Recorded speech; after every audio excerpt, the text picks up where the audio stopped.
Ini wifi. Ini berarti Untuk menyemangati kuliah siang ini kita yel. Semangat pagi. Pagi. Oke, mantap. NKRI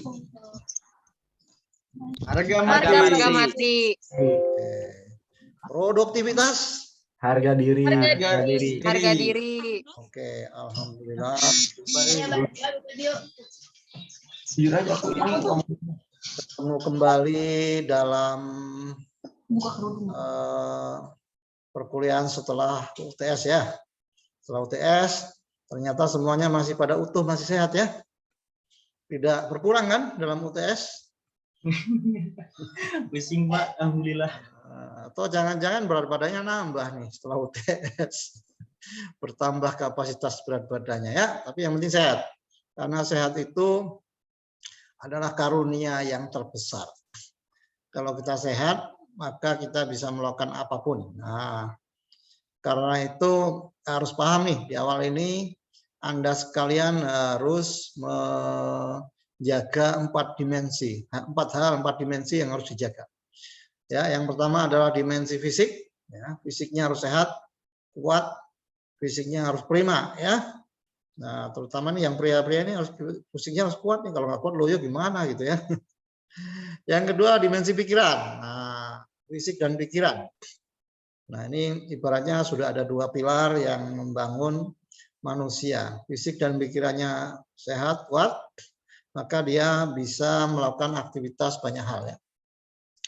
Nah, namun pikiran ini gampang dibelokkan oleh yuwas visudrinas minal jinnati wanas. Jadi kalau kita hanya mengandalkan fisik dan pikiran, ini gampang dibelokkan. Gampang kita dimanipulasi sehingga kita takut, gelisah, sedih, galau, dan sebagainya. Kenapa? Karena setan itu lebih pintar dari kita dalam merekayasa pikiran kita. Oleh karena itu, adik-adik sekalian, kita perlu memperkuat dimensi ketiga dan keempat. Ya. Apa itu dimensi ketiga? Dimensi ketiga adalah dimensi hati. Jadi sebagai pebisnis, Anda tidak, ya ada apa muli musidah resen? Ya, sebagai bisnis Anda tidak cukup hanya mengandalkan fisik dan pikiran. Anda juga harus menyehatkan hati. Ya. Hati harus sehat. Kalau hati sehat, maka kondisi kita sebagai manusia akan kuat. Ya, kuat. Susah untuk ditundukkan. Kita akan memiliki kekuatan mental, kekuatan moral, bahkan kita bisa menghancurkan mental block. Ya. Nah, ini hati itu kadang-kadang turun naik juga, kadang-kadang galau juga ya. Kita kan sekarang sering galau ya, sering mengalami galau gitu. Gara-gara tidak dikomen, tidak direspon, gara-gara kita menawarkan sebuah produk, tapi kok nggak ada yang nanyain, ya hati kita galau ya. Makanya kita perlu dimensi yang keempat. Apa itu dimensi yang keempat? Yaitu jiwa kita. Jadi fisik harus sehat, pikiran harus cerdas, hati harus tentram ya, nyaman, hatinya benar-benar bergembira, nah, jiwanya jiwa-jiwa yang tenang. Nah, jiwa-jiwa yang tenang ini akan tercapai kalau fisiknya sehat, pikirannya cerdas, hatinya menjadi hati yang selamat, hati yang selalu memiliki kegembiraan, selalu positive thinking, selalu punya optimisme. Nah, ketika punya optimisme, otomatis jiwa-jiwa kita akan tenang. Ini berkaitan dengan membentuk diri sebagai seorang pebisnis. Oke, dari UTS kemarin, dari tugas-tugas yang ada, apa ada yang ditanyakan atau konsultasi atau bercerita, silakan. Ini sudah 31 ya, udah lumayan banyak. Oke, baik. Saya akan masuk ke materi ya. Oke, saya akan masuk ke materi.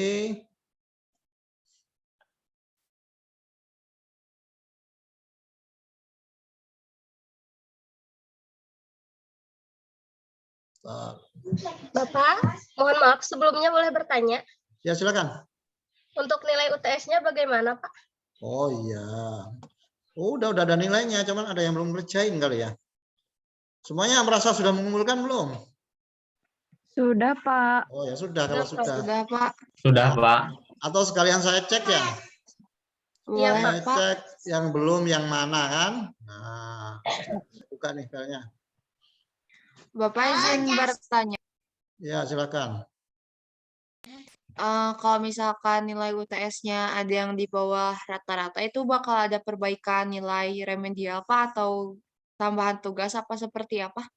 Terima Ya, kasih, Pak. tambahan tugas saja nanti ya. Jadi kalau ada yang nilai belum maksimal, tambahan tugas saja ya. Ini saya sampai hari Jumat minggu lalu ya. Yang belum ngumpulin itu tolong dicek ya. Kalau sudah ngumpulin ya bilang sudah. Anindya Anissa sudah ngumpulin UTS. Dewantoro Prastyo. Yang belum ini ya. Fikri Faisal Ali. Terus Indra Nugraha.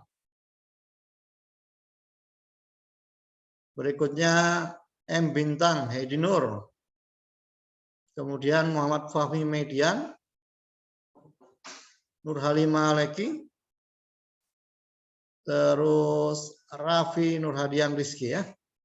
Itu. Yang lainnya sudah. Ya tolong dicek ketua kelas tadi ya.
Oke, tadi beberapa yang belum ngumpulin tes, tapi saya belum ngecek mulai dari Sabtu sampai hari ini ya.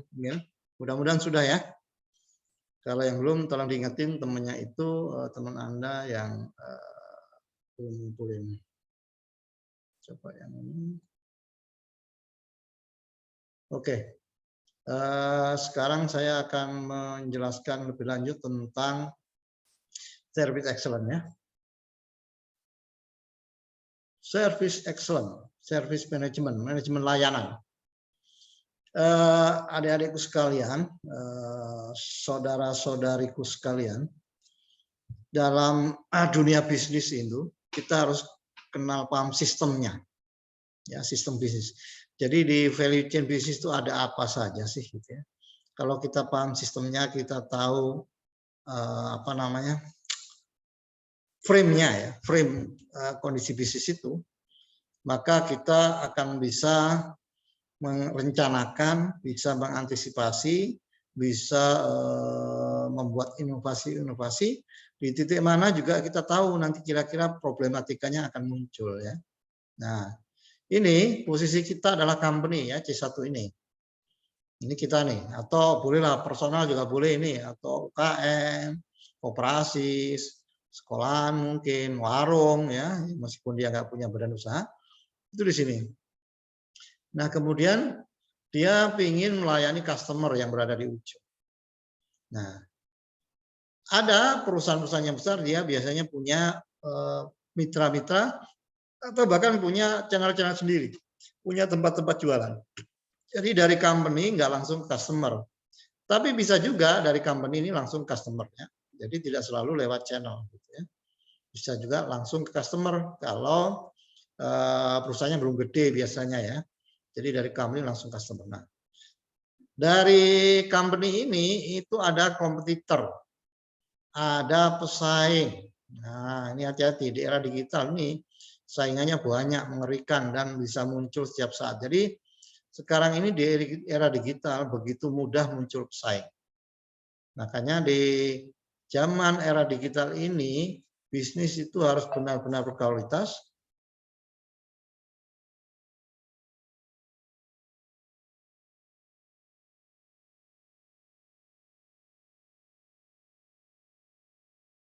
Kalau tidak berkualitas, maka kompetitor itu akan dengan mudah mengambil pelanggan kita. Jadi camkan betul-betul adik-adikku sekalian, Anda harus berkualitas secara personal dari saat ini juga. Karena petanya semacam ini. Kemudian belum ada komplement pengganti nih ya. Nah, pengganti ini saingan banyak sekali. Sekarang susah membedakan antara satu orang dengan orang lain. Semuanya hampir memiliki keunggulan yang mirip-mirip di era digital. Nah, baru di sini ada channel ya, center-center misalnya service center, supply center, apa yang menyuplai material, alat-alat dan sebagainya, bahan baku, human capital management center ya, HR center dan sebagainya, keuangan. Ini menyupport company. Nah, center-center ini juga menyupport ke sini.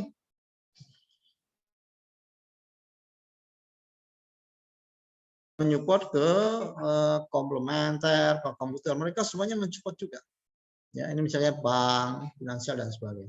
Nah, yang perlu diwaspadai juga dalam dunia bisnis ada namanya chain ya, ada lingkungan, ada regulasi, ada pengaruh dari luar, ada perubahan suasana dan segala macam.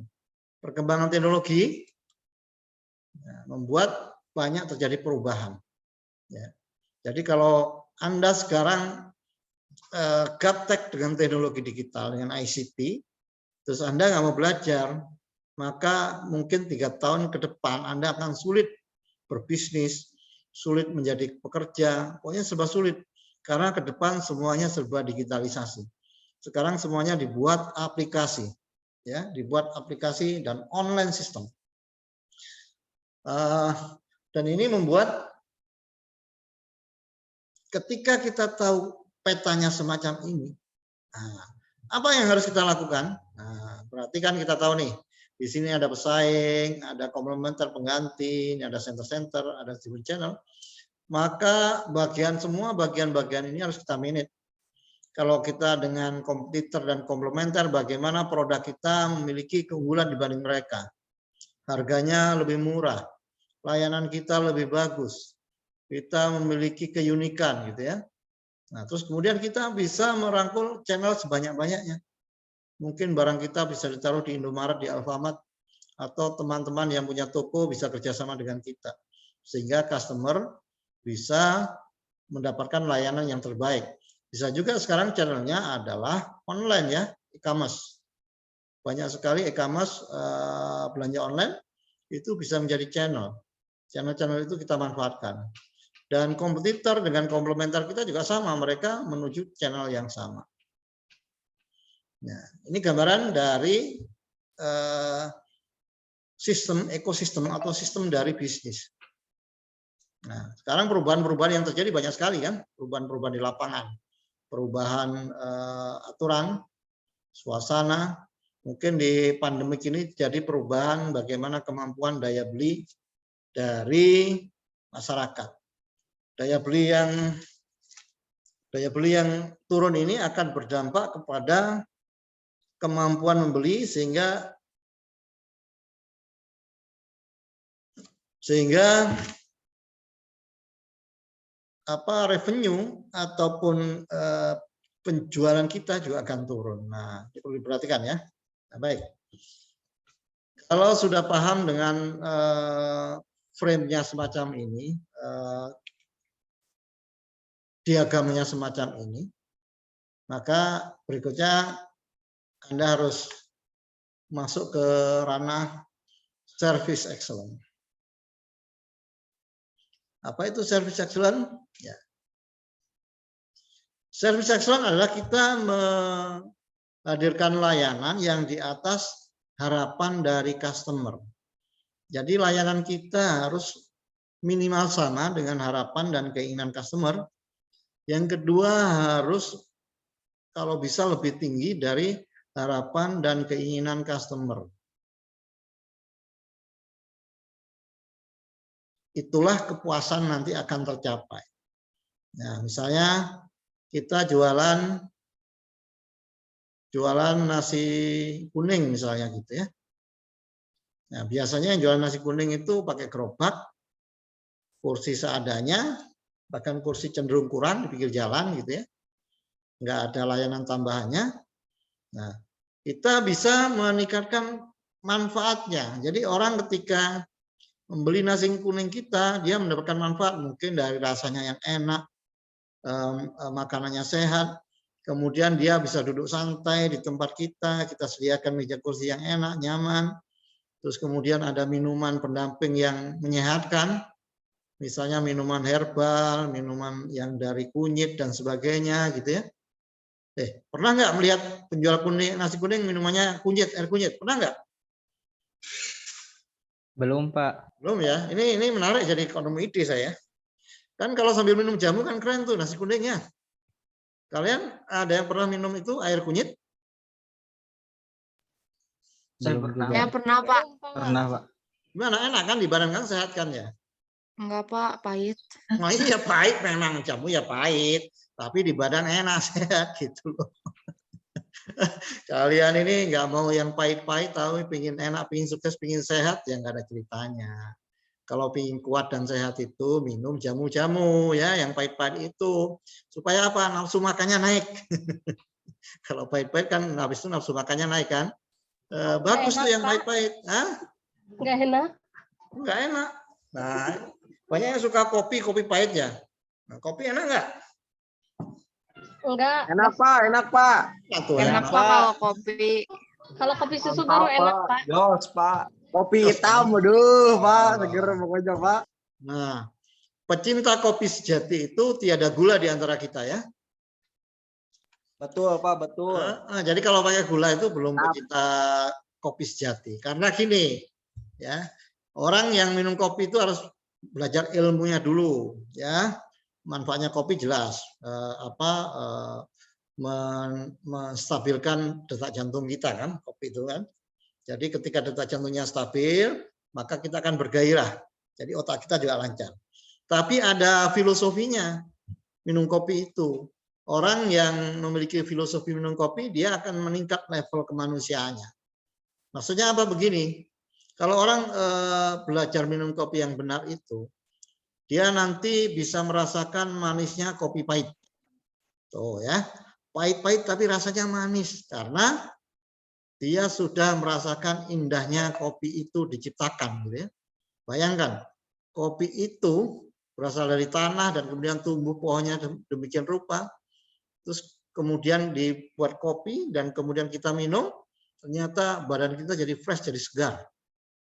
Itulah meskipun pahit-pahit, ternyata badan kita makin fit. Jadi disitulah kita bersyukur dan akhirnya kita merasakan manisnya kopi pahit.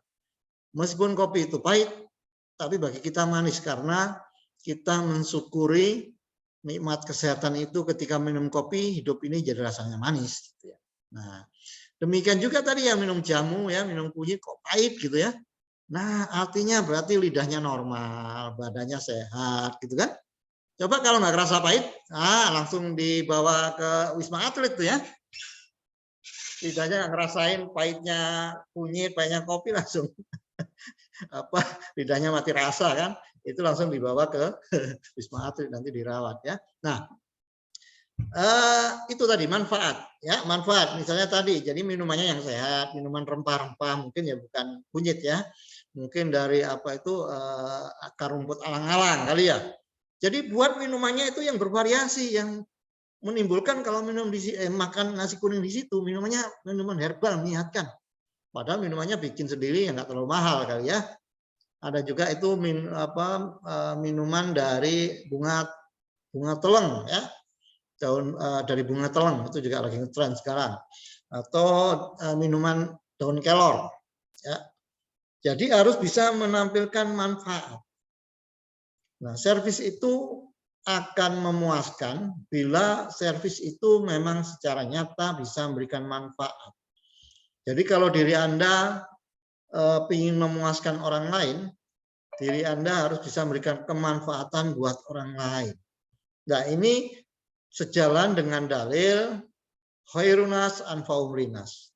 Sejalan dengan dalil wa ma arsalnaka illa rahmatan lil alamin, ya. Sejalan dengan itu. Jadi dalil-dalil dalam agama itu sebetulnya mengajarkan menjadi pebisnis yang hebat, yang handal, ya. Bayangkan, menjalankan agama itu membuat hati kita ikhlas tulus. Dan kalau kita tulus ikhlas melayani pelanggan, itu akan mendatangkan kepuasan pelanggan. Mereka akan puas, mereka akan senang. Kenapa? Karena kita layani dengan tulus ikhlas. Ya. Jadi amalkan agama Islam, amalkan agama Anda, maka Anda akan menjadi pebisnis yang hebat. Ya. Hadirkan kebermanfaatan. Jadi dalam marketing juga, dalam promosi juga, perkuat ini. Apa manfaatnya produk kita? Apa manfaatnya layanan kita? Apa manfaatnya konten kita? Ini diperkuat, harus jelas, harus nyambung. Jangan sampai produknya bermanfaat, tapi kita tidak bisa mengkomunikasikan dengan pelanggan, dengan masyarakat. Akhirnya kebermanfaatannya ketutup oleh produk lain, oleh kompetitor, dan sebagainya. Nah, oleh karena itu adik-adik sekalian, berlatihlah dari sekarang Anda membangun kebermanfaatan diri kita sendiri, ya. Oke, yang berikutnya adalah convenient, kenyamanan, ya. Kenyamanan. Jadi kepuasan itu, layanan itu di era digital ini terutama akan semakin bisa memberikan kepuasan kepada pelanggan, servisnya akan unggul, bisa bersaing dengan kompetitor yang lain jika layanan kita itu nyaman. Boleh jadi produknya biasa-biasa saja ya, produknya mungkin standar, tapi kenyamanannya dalam duduk nyaman, ruangannya nyaman, kemudian penjualnya juga ramah, nyaman, mungkin diiringi oleh musik-musik yang buat nyaman, dengan yang nggak ada musik. Nah, menurut Anda lebih nyaman mana? Anda makan nasi kuning tanpa ada musik, cuman dengerin knalpot motor lewat, atau ada musik, atau ada apa lagu-lagu Sunda, lagu-lagu yang menyemangati. Nah, lebih nyamannya mana? Yang diiringi musik, Pak. Nah, sukanya musik apa? Biasanya iringannya? Musik luar negeri. Jedug, Pak. Musik jazz, Pak, atau nggak pop. Dijalin.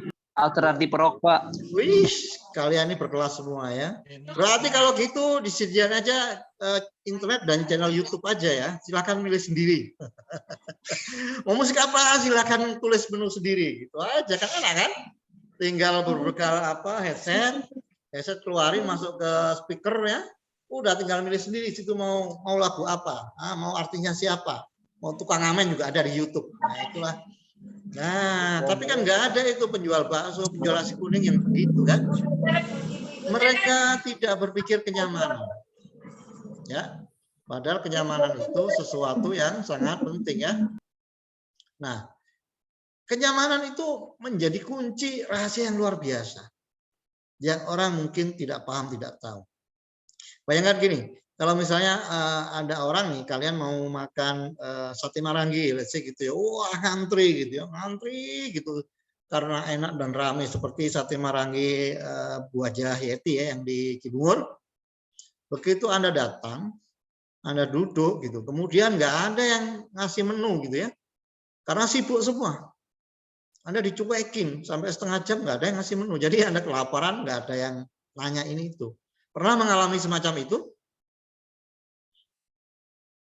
Pernah Pak, Di restoran apa? di warung SS ada di Jatinangor, tapi Jasmine tuh sama keluarga tuh udah mesen makanannya, udah pembayaran juga, udah masuk bill juga.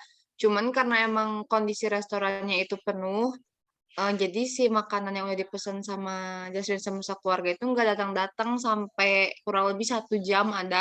Jadi akhirnya mah pergi, nggak dilanjutin. Tapi udah bilang juga gitu ke resepsionisnya, kenapa kok nggak datang-datang? Ternyata nggak kecatat di sananya, nggak kemasak gitu, Pak. Ya, jadi kenyamanan itu sangat penting pada akhirnya kan.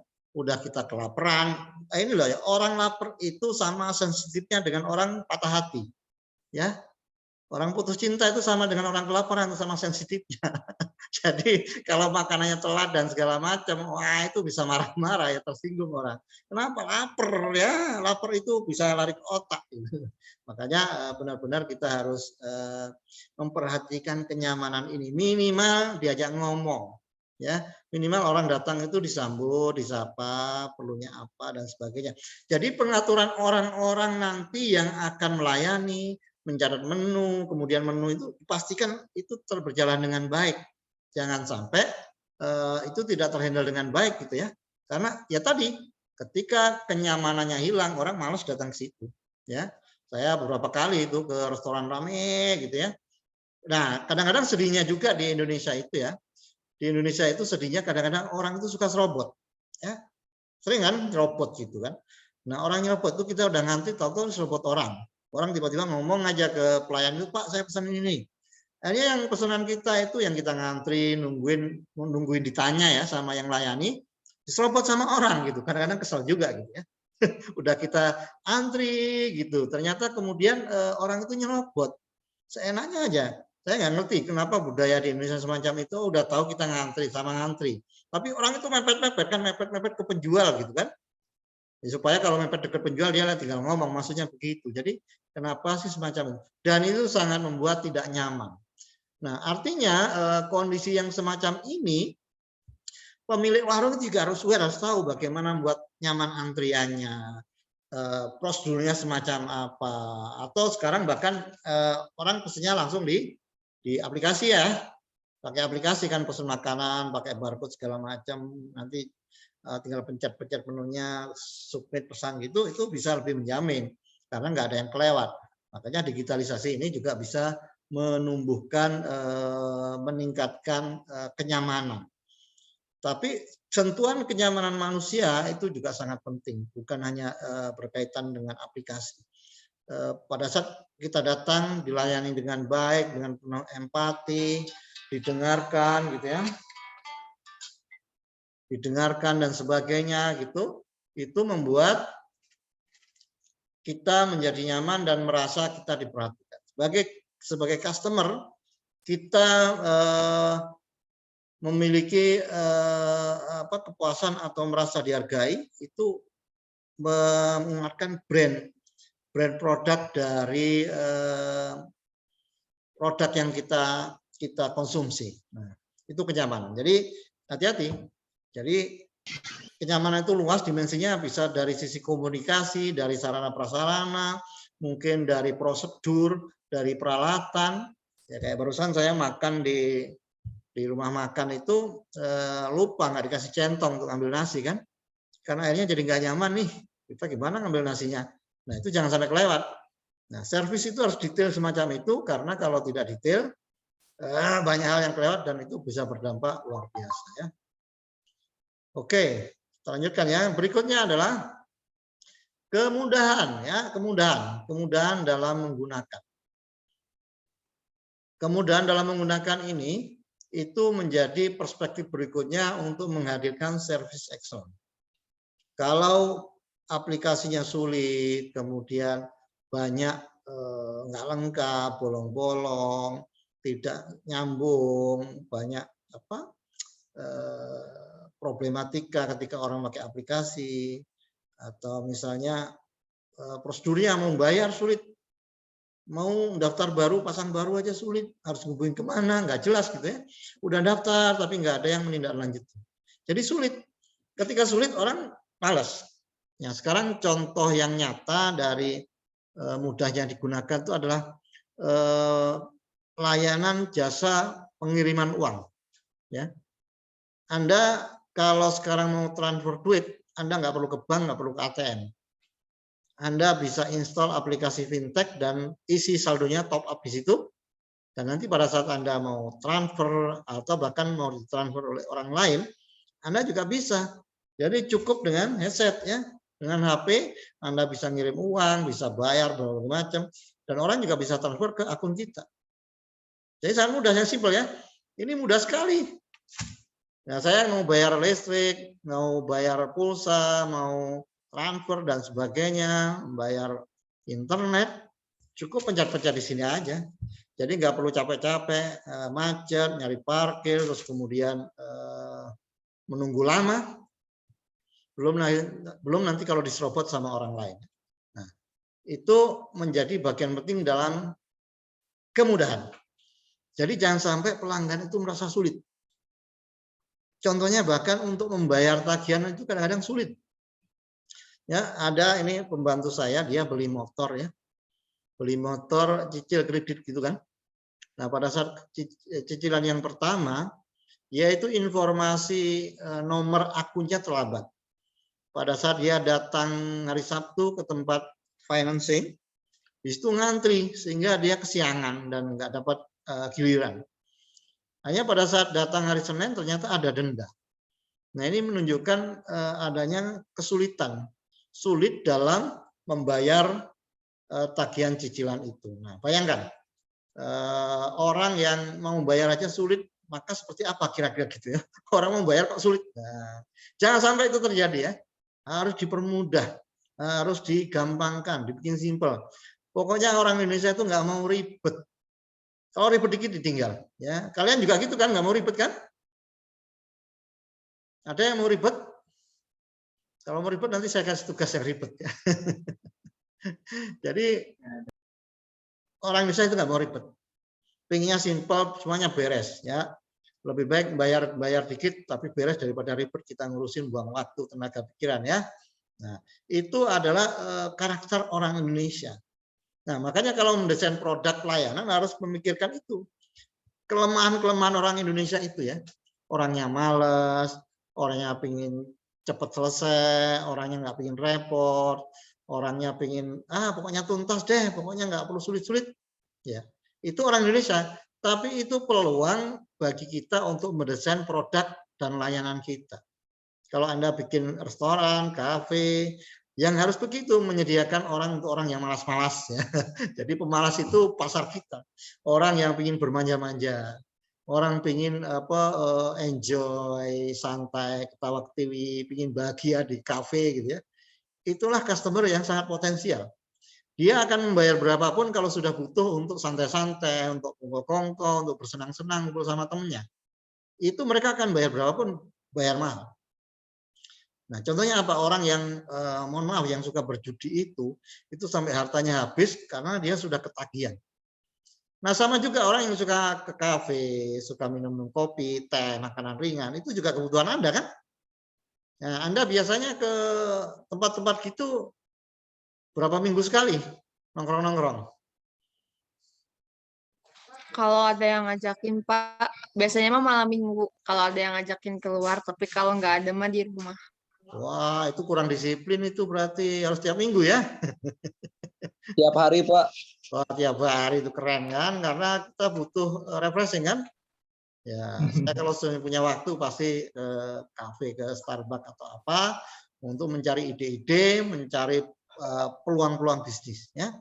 Dan kita lobby-lobby dengan calon partner kita ya di kafe biasanya kan, di sana paling enak, nggak usah nyediain tempat, tempatnya nyaman, tinggal pesan, nggak perlu repot-repot. Kalau di rumah kita repot harus minum dan sebagainya. Nah, itu contoh bagaimana banyak sekali peluang pasar bagi industri layanan di Indonesia ya. Oke, jadi kemudahan ya, perhatikan Anda harus mudah, jangan sampai mempersulit orang lain. Nah, mulai dari sekarang Anda harus mempermudah orang lain. Haram hukumnya mempersulit orang lain, apalagi orang tua ya. Ya, orang tua kalau disuruh pulang sore ya jangan pulang malam ya. Orang tua harus nungguin pintu, kunci gitu kan. Jangan disiksa orang tua ya. Taati ya, kalau mau pergi kasih tahu kemana, jelas pulangnya jam berapa. Itu salah satu Anda berlatih meningkatkan kemudahan dalam dalam berbisnis ya. Oke, berikutnya adalah nilai ya, nilai. Jadi price value. Price value dari produk yang Anda jual atau layanan yang Anda jual.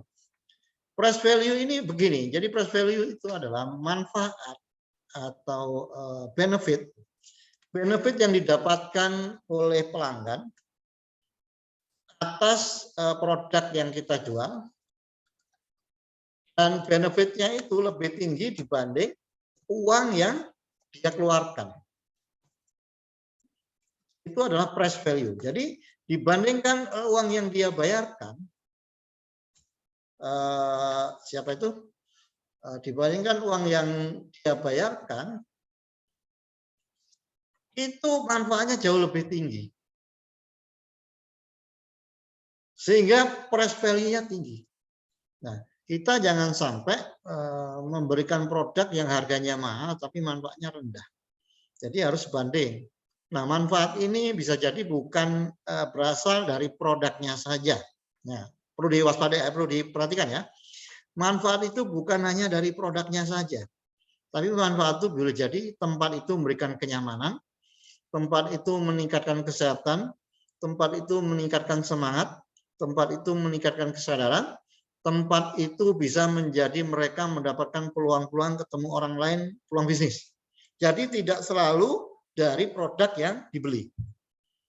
Mungkin juga dengan Anda berkomunikasi, menyampaikan bla bla bla bla, tadinya orangnya sedih datang, galau dan sebagainya datangnya, kemudian diajak ngobrol, diceritakan tentang hikmat dan sebagainya, kemudian dia bersemangat tuh. Nah, kalau sudah semacam itu, kira-kira price value-nya tinggi apa rendah? Tinggi, Pak. Tinggi. Jadi justru yang aspek intangible itu luar biasa ya.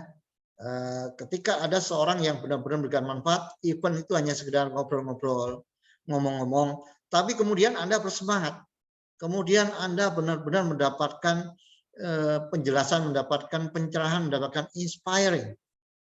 Ya, misalnya gini, nanti kalau Anda tugas akhir gitu ya, Anda kan pusing tuh kadang-kadang mencari topik penelitian kan. Nah, itu saatnya Anda main, Anda silaturahmi dengan sebanyak-banyaknya orang yang kira-kira memiliki keahlian, memiliki kompetensi, dan memiliki pengalaman untuk menceritakan topik penelitian yang akan Anda teliti. Nah, pada saat Anda dapat ide yang luar biasa, yang cantik, yang brilian, wah di situ Anda semangat. Dan itu biasanya munculnya dari ngobrol-ngobrol ya. Kayak saya tadi cerita tentang nasi kuning. Kenapa nasi kuning itu minumnya standar cuma teh pahit ya. Nah, padahal kalian nggak suka yang pahit-pahit kan? Mungkin suka yang manis. Mungkin kopi susu. Ya, harganya naikin dikit aja, tapi memiliki variasi yang luar biasa. Jadi price value ini jarang dipahami oleh pedagang. Kalau Anda paham value, bahwa value itu tidak hanya datang dari produk, ya, tidak hanya datang dari produk saja, tapi dari berbagai macam yang kita hadirkan kepada pelanggan itu, maka kita akan melengkapi produk kita itu dengan berbagai hal-hal yang akan bermanfaat buat customer. Terutama persoalan komunikasi. Jadi jangan sampai pegawai kita atau kita yang melayani orang yang datang itu jangan sampai komunikasinya jelek. Jangan sampai kita tidak ramah. Jangan sampai kita tidak responsif. Itu jadi namanya pegawai ataupun pebisnis itu harus sangat disiplin ya. Karena kita mau servis orang, kita harus responsif, kita harus aware, kita harus empati. Nah, kalau Anda cuek itu ya udah jangan bisnis ya. Saya sarankan jangan bisnis. Nggak laku nanti orang kecewa. Jadi dari sekarang Anda harus empati. Ya, kalau ada teman kok diem saja murung, nah ajak ngomong, ajak ngobrol. Barangkali dengan diajak ngobrol dia lupa dengan beban hidupnya ya, lupa dengan cicilan yang jatuh tempo ya. lupa dengan hutang-hutang ya. Nah, jangan ngobrol saja yang lucu-lucu, yang semangat gitu kan. Nah, kalau dia lupa dengan beban kehidupannya kan otaknya beristirahat sebentar itu kan, refreshing kan. Let's say diajak ngobrol sejam, lumayan otaknya istirahat sejam. Daripada dia sepan terus, nggak pernah istirahat otaknya. Jadi Anda empati, mengerti, responsif dengan kondisi teman. Itu ciri pebisnis yang berkualitas itu begitu. Dia tahu orang ini lagi sedih, orang ini lagi punya masalah, orang ini sedang malas, tidak semangat, orang ini oke, ini semangat, antusias. Bagaimana kita berkomunikasi. Itu bagian tadi dari price value. Jadi tidak hanya produknya saja. Nah, tentu saja produk yang utamanya juga harus memiliki value yang tinggi. Produknya berkualitas, bermanfaat, produknya awet, produknya sangat dicari, dibutuhkan. Itu price value. Tapi jangan lupa dari layanannya, dari sarananya, dari suasananya, itu juga meningkatkan value. Contohnya Starbucks Cafe ya, harganya kan 50.000 ke atas. Karena price value-nya tinggi. Anda kalau duduk di Starbucks Cafe, terus foto-foto kira-kira sangat layak nggak? Instagramable nggak di Starbucks Cafe? Instagramable, Pak. Iya, itu value-nya Instagramable sekarang. Jadi mereka menjual aspek itunya, makanya mahal ya. Ya, jadi mau foto-foto harus bayar dulu 50.000 gitu ya. Kayak di mana itu Mercusuar. Wah itu bagus untuk foto-foto ya. Ada di Bandung Utara di atas bukit gitu. Emang disiapin tempat untuk foto-foto kayak di Puri gitu ya. Kayak di kerajaan gitu kan. Nah itu keren ya. Oke ada pertanyaan silakan.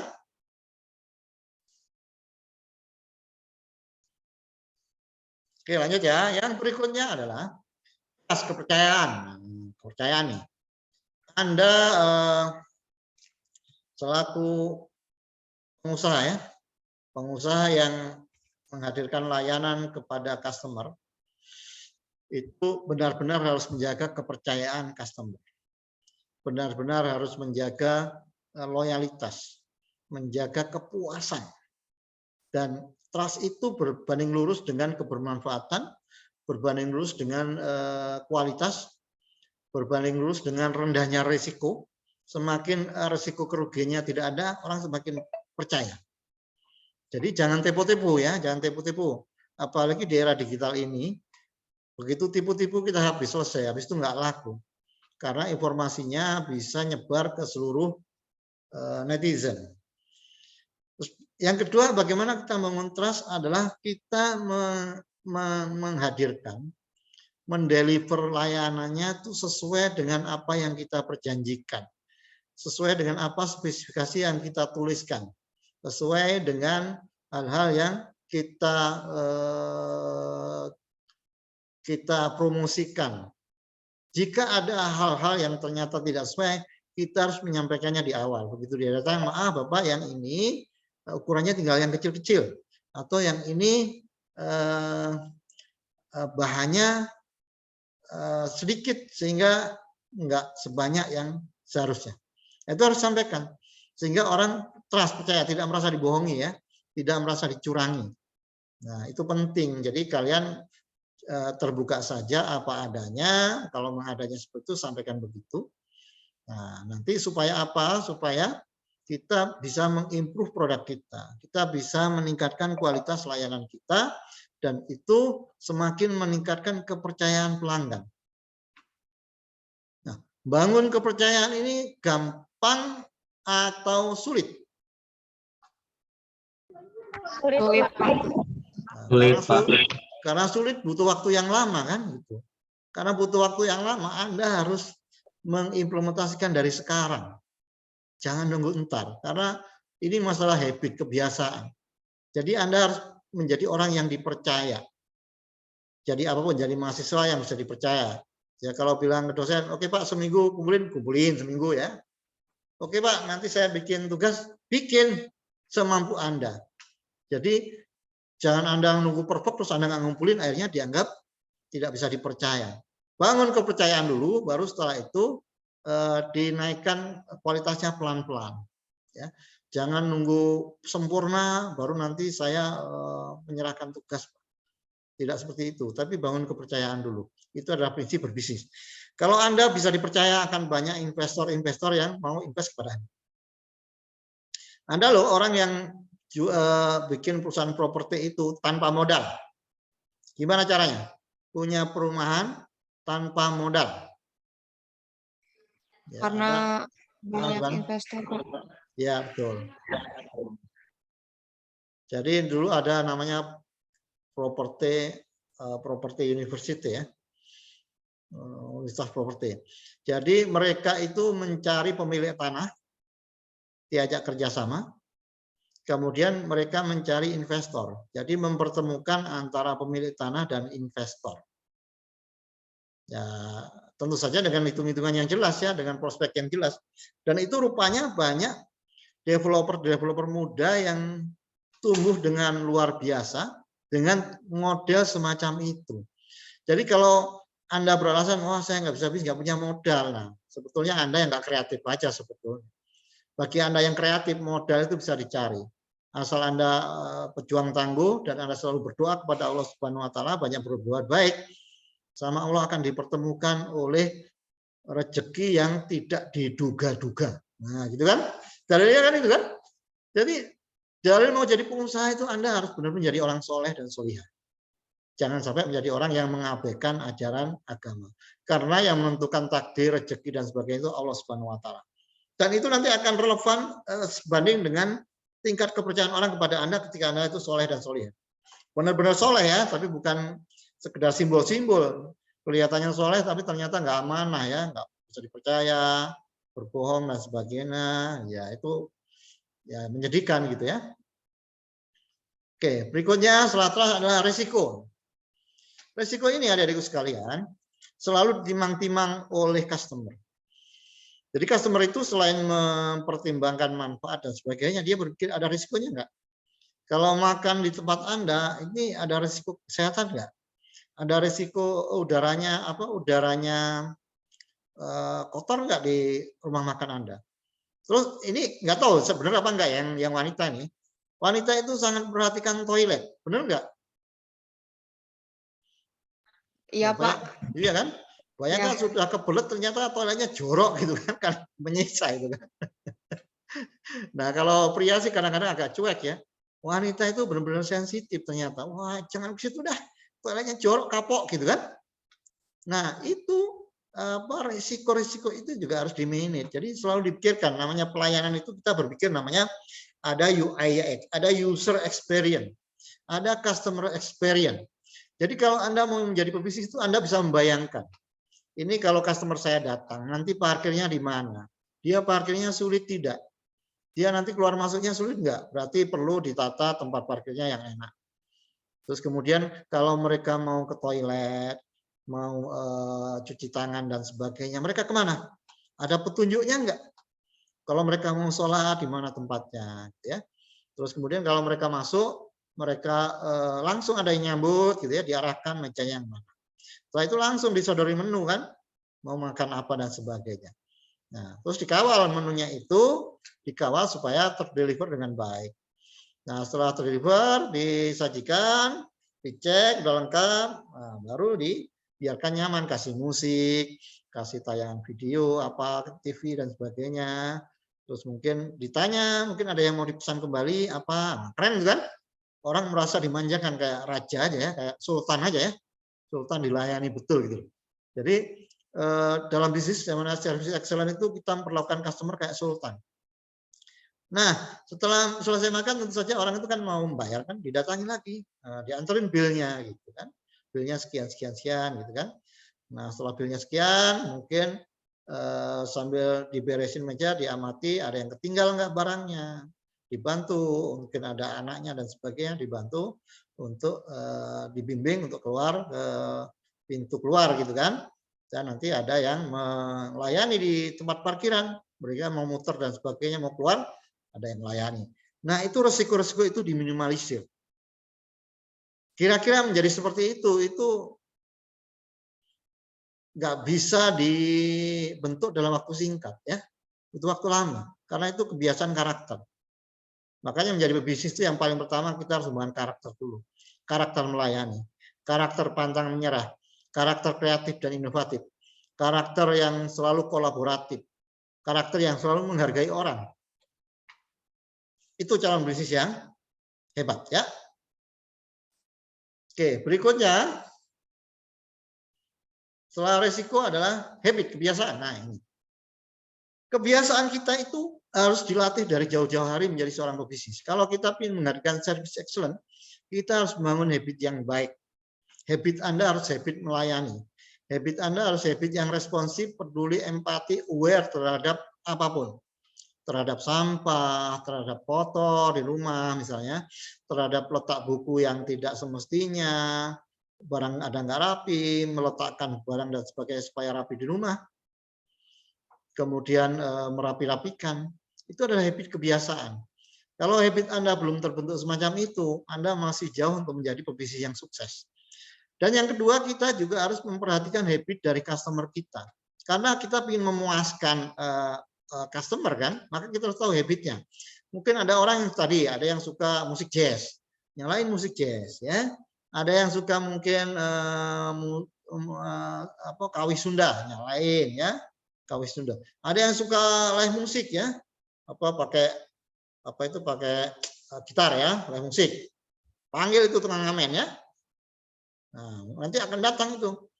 Kayak itu yang Suaka itu yang di Jogja itu, wah itu viewernya udah jutaan tuh Suaka itu ya. Coba kalian tonton di YouTube. Viewernya jutaan. Ya. Kenapa? Karena memang itu sesuai dengan habit penontonnya gitu ya. Nah sekarang kalau kalian di kafe kemudian adalah musik dan musiknya adalah musik-musik yang menyentuh kalbu kalian, kira-kira kalian betah nggak?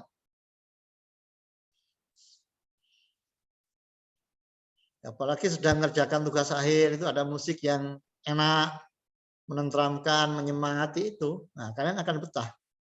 Nah itu yang saya sebut akhirnya banyak kunang-kunang di sekitar kampus. Apa itu kunang-kunang? Kunang-kunang adalah kuliah nangkring. Ya sekarang lagi online belum bisa nangkring kalian.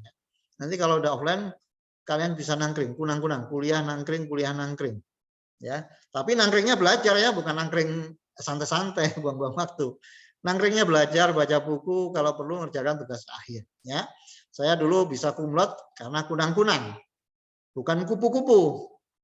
Ya, kupu-kupu itu apa? Kuliah pulang, tugas nggak dikerjakan, akhirnya tugas akhir lama ya, nggak dikerjakan karena kuliah pulang. Jadilah kunang-kunang kalau masih menjadi mahasiswa. Kalian nangkring di perpus, nangkring di laptop, nangkring di jurnal dan sebagainya, sehingga kalian akan menjadi orang-orang yang sukses. Dan kampus harus bisa menyediakan perpustakaan yang enak, aksesnya cepat, dilayani, dibantu mencari artikel jurnal, dibantu mencari buku, apalagi kalau di perpusnya ada makanan ringan, ada minuman ringan ya.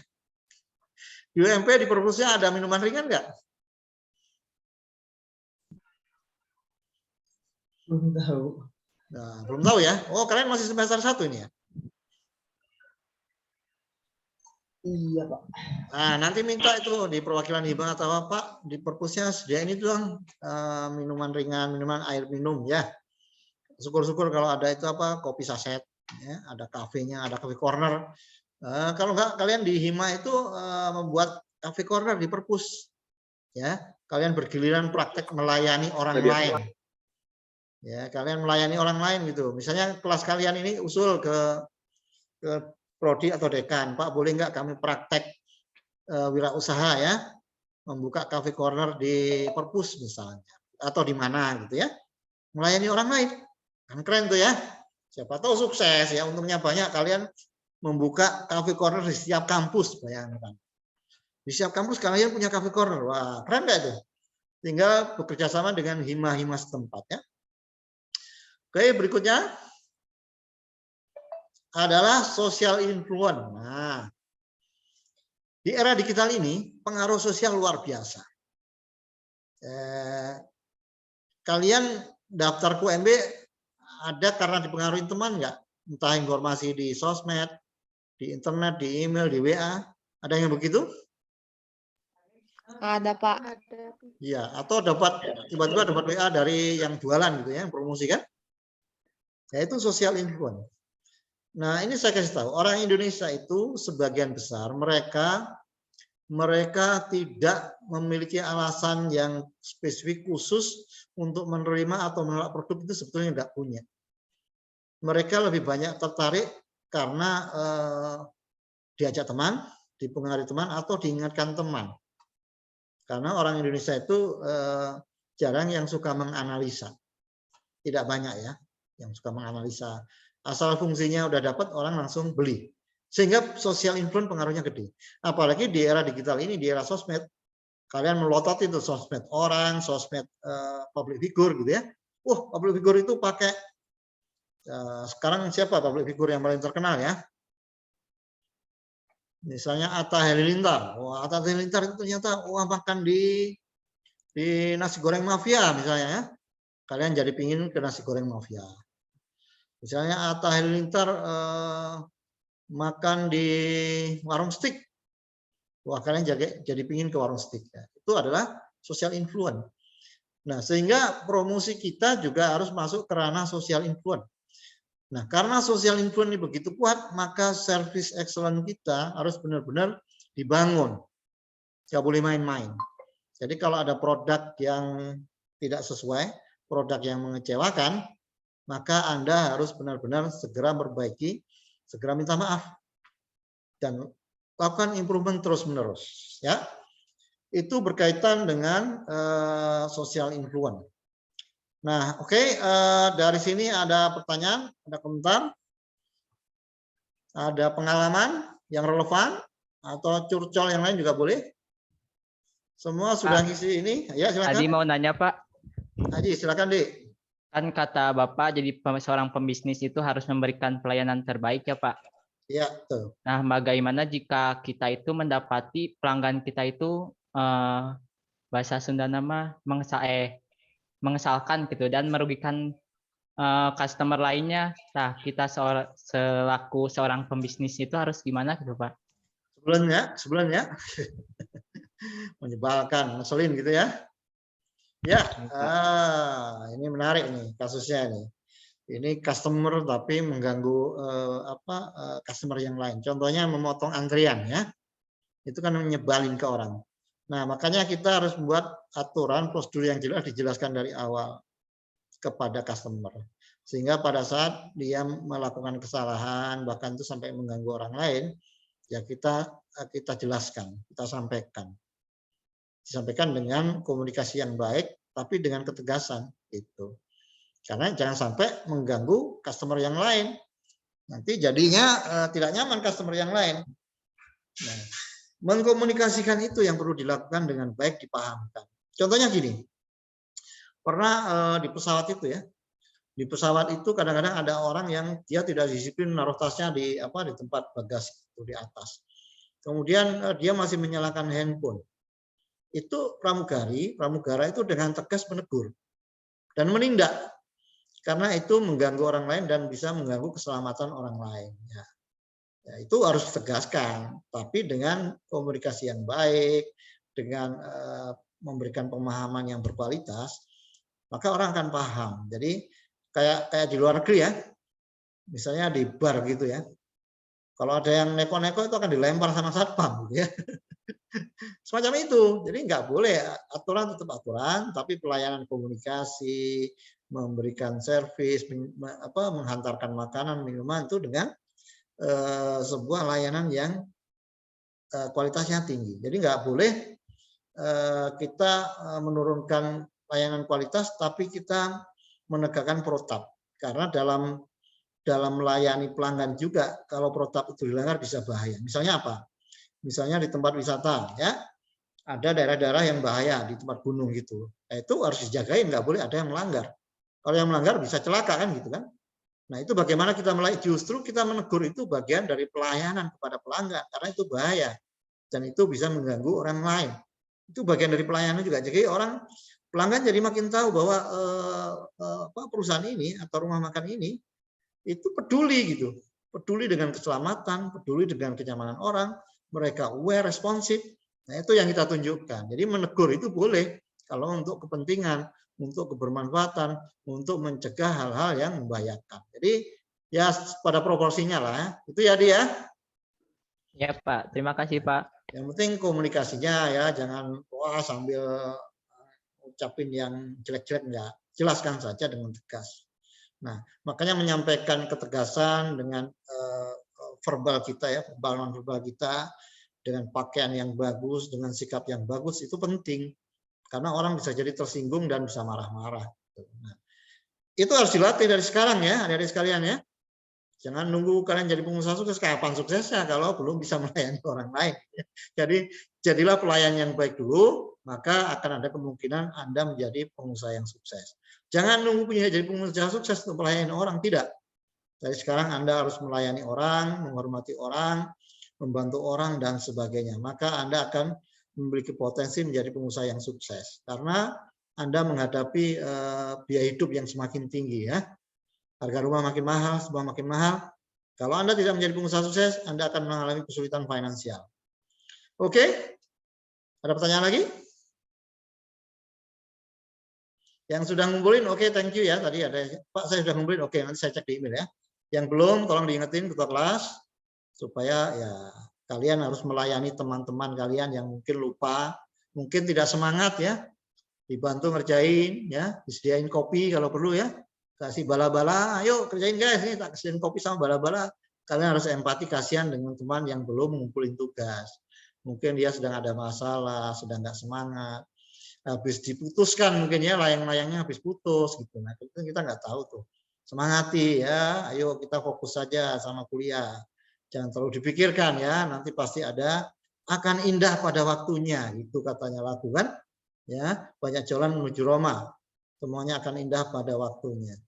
Oke, bila tidak ada pertanyaan kembali, terima kasih. Kuliahnya luar biasa. Saya seperti masuk ke dimensi kelima ya. Masuk seperti ke pabrik, ke perusahaan, rumah makan dan sebagainya. Membayangkan dari mulai datang, masuk, dilayani sampai pulang. Ya. Kita seperti masuk dimensi kelima itu membayangkan. Nah, Anda sebagai bisnis nanti harus banyak-banyak melakukan itu. Membayangkan customer experience-nya semacam apa. Sampai sedetail-detailnya. Ya. Kalau tidak, bisnis Anda akan kalah dalam saing. Oke, terima kasih atas waktunya. Mohon maaf bila ada kekurangan. Assalamualaikum warahmatullahi wabarakatuh. Waalaikumsalam warahmatullahi wabarakatuh. Terima kasih Bapak. Terima kasih, Pak. Terima Terima kasih kasih Pak. ya. Semangat belajar. Terima kasih, Pak. Thank you. Terima kasih, Pak.